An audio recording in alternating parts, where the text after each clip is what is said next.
Hello students, the topic of today we shall discuss that is about the cell structure. And about the cell structures, I let you know in English as well as in Hindi. आप लोगों को इस तरीके से ये समझाया जाएगा so that it will be very easy and convenient for you to understand. So let us discuss that what is the cell, what is the basic definition of the cell. The cell is the smallest unit of our body which can function independently or separately. Cell हमारी body की वो छोटी से छोटी इकाई है जो अपना कार्य स्वतंत्र रूप से कर सकती है. When we look at the cell, look, the cell, a group of the cells, it make the tissue, group of the tissues, it make the muscle, group of the muscles make the organ, and the group of the organs make the system, and number of the systems make the body, and the smallest unit of our body, this is the cell. So simply we can say that the smallest unit of the body is the cell, cell, tissue, muscle, organ, system and body. Now let us discuss the cell structure, that what is the cell structure, what are the different parts of the cell. आपके सामने अब हम बताएंगे कि ये cell की structure क्या है, सेल का शेप क्या है, सेल का साइज क्या है. देखिए, the shape of the cells, it can be of different in the different organs in our body. The cells can be spherical, can be oval, can be cubical, can be rectangular, can be polygonal. Polygonal का मतलब होता है जिसकी 5 भुजाएं हों. May be spindle shaped, जिसके दोनों सिरे नुकीले पाए जाएं, और मे बी इरेगुलर, जैसे कि WBC हमारी बॉडी में पाया जाता है.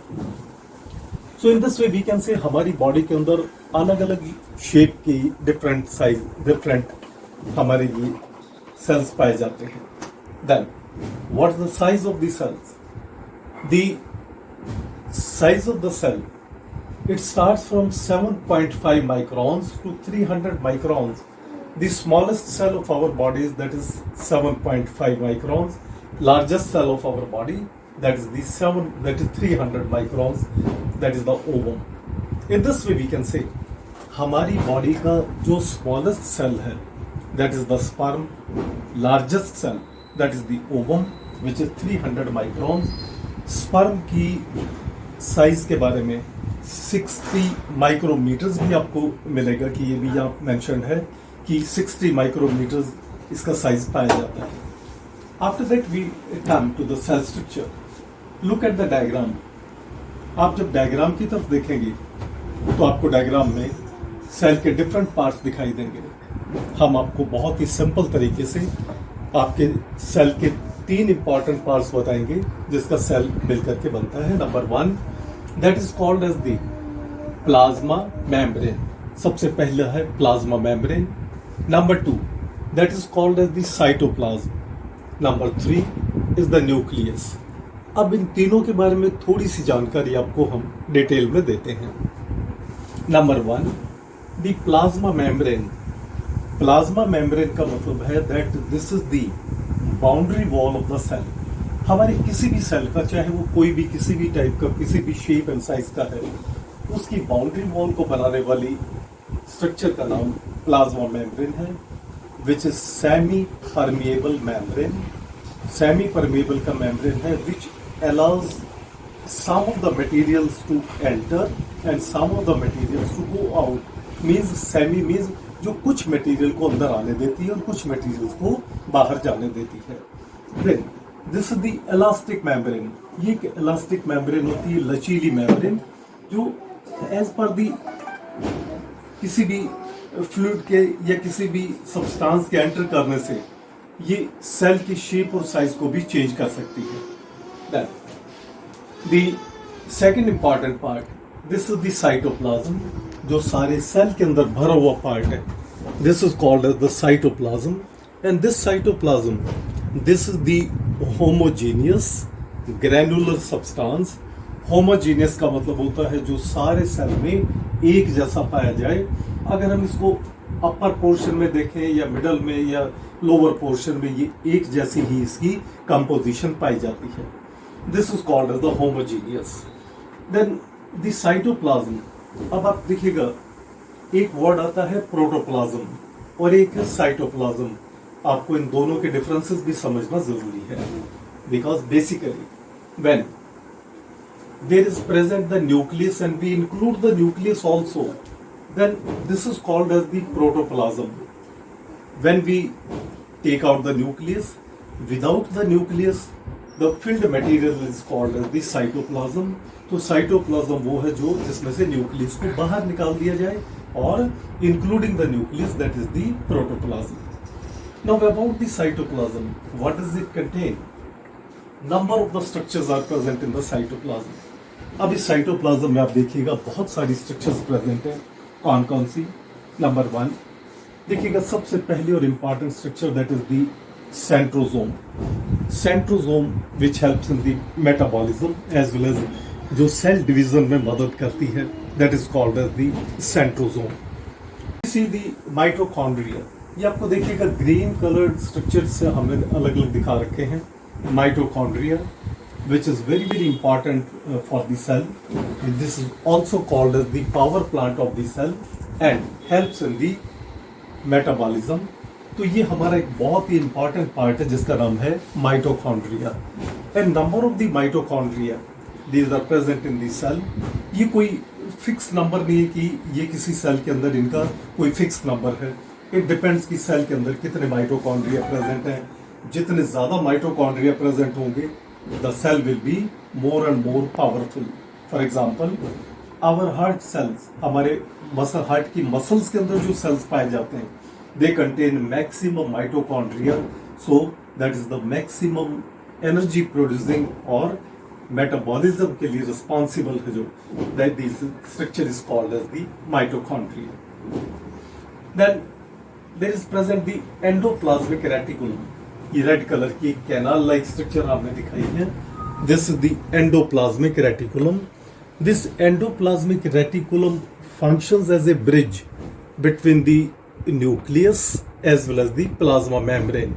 That means the nuclear membrane and the plasma membrane के बीच में ये एक ब्रिज का काम करता है, so that the materials can be exchanged between the nucleus and the plasma membrane.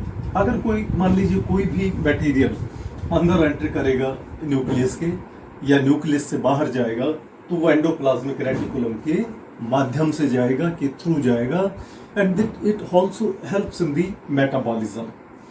अब ये आपके सामने बार बार वर्ड मेटाबॉलिज्म का आया है. What exactly mean about the metabolism? Metabolism के का क्या मतलब है एग्जैक्टली? देखिए, the metabolism is the chemical process in which the food and the oxygen is utilized, as a result of which the energy is produced, which is consumed by the body, and some of the waste materials like the urea, uric acid and carbon dioxide, these are produced. This is called as the metabolism, which takes place in two processes, anabolism, catabolism.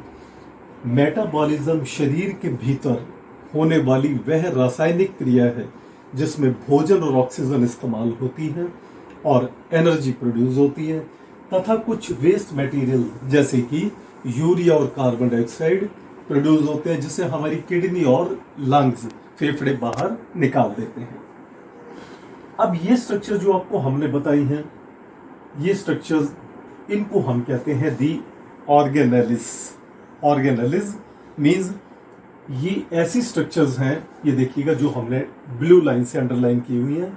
Centrosome, Golgi apparatus, then is the mitochondria and the endoplasmic reticulum. ये कुछ ऐसी structure, then ribosomes etcetera. ये ऐसे important structures हैं जो जिनको हम organelles कहते हैं, because they help in the metabolism. अब आइएगा, नीचे ही इंक्लूजन्स भी लिखा हुआ है. What are the inclusions? Inclusions are the structures which don't help in the metabolism. For example, देखिए वैक्यूल है, ये बहुत सारी रिक्तिका, जिसको आप हिंदी में रिक्तिका कहते हैं, ये वैक्यूल्स दिखा रखे हैं. And these are the fat bodies. ये मेटाबॉलिज्म में मदद नहीं करते, तो इनको हम कहते हैं the inclusion. Now let us come to the third important part, the nucleus, which is a very very important part of the cell. The nucleus is the rounded structure having the double membrane, which is called as the nuclear membrane. It also contains very thick material. इसमें भी एक गाढ़ा पदार्थ द्रव्य भरा हुआ होता है, which is called as the nucleoplasm, जिसे हम न्यूक्लियोप्लाज्म कहते हैं. It contains the rounded body. इसमें भी एक राउंडेड बॉडी प्रेजेंट है. ये देखिएगा, ये दिखा रखी है rounded body, which is called as the nucleoplasm, which contains the RNA ribonucleic acid and controls the functions of the nucleus. फिर उसके बाद देखिएगा, ये थ्रेड लाइक स्ट्रक्चर्स हमने यहाँ रेड कलर से दिखा रखे हैं. These are called as the chromosomes, which are fix in number. In the human being 46 in number. ये मनुष्य में 46 पाए जाते हैं, which are always present in the pairs. That means 23 pairs of the chromosomes are present in the human being. ये ना ही कम हो सकते हैं ना ही ज्यादा हो सकते हैं. The chromosome contain the DNA और इनमें डीऑक्सीराइबोन्यूक्लिक एसिड पाया जाता है, विच pass on the characters of the parents to the offsprings, to the children, to the आगे की नेक्स्ट जनरेशन में कैरेक्टर्स को पास ऑन करती है. So in this way this the simplified structure, that the cell structure, जो कि हमारी किस तरह से हमारी बॉडी की.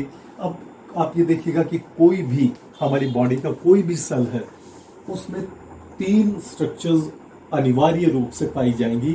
Number 1 is the plasma, that is the plasma membrane, cytoplasm and nucleus. Some of the cells कुछ ऐसे हैं जिनके अंदर ये न्यूक्लियस नहीं पाया जाता. Exception for example the RBC, red blood cell. Red blood cell है विच इज विदाउट न्यूक्लियस. लेकिन यहाँ पर मैं आपको थोड़ा सा ये भी बताना चाहूंगा कि RBC इन द बिगिनिंग, जब स्टार्टिंग, जब बोन मैरो में बनता है, the nucleus is present but HB is not present. But as it comes in the blood circulation, मगर जैसे ये blood circulation में आता है, in the initial stage, when these are formed in the bone marrow, they contain the nucleus but there is no present HB.